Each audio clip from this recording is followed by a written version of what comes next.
नमस्कार. विवेकानंदांची विचारधारा या सिरीजच्या दुसऱ्या एपिसोडमध्ये आपणा सर्वांचं मनपूर्वक स्वागत. स्वामीजी हिमालयाच्या यात्रेवर होते. एकदा हिमालयाच्या टेकडीवर उभं राहून निसर्गाच्या सुंदर देखाव्याकडे बघत होते.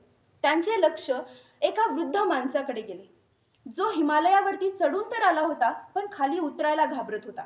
तो जेव्हा खाली खोल बघायचा तेव्हा घाबरायचा. हे सगळं दृश्य बघून स्वामीजी त्या वृद्ध माणसाकडे गेले आणि म्हणाले, तुम्ही खोल बघू नका, तुमच्या पायाकडे लक्ष द्या, तुमची भीती गायब होईल.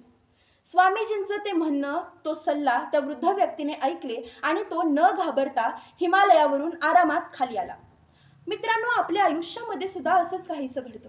आपण खूप मोठी स्वप्न बघतो आणि त्याच्या पूर्ततेसाठी कार्य न करता त्या स्वप्नांमध्येच रमून जातो आणि वेळ गेल्यानंतर आपल्याला असं वाटायला लागतं की आपण ती स्वप्न पूर्ण करू शकत नाही.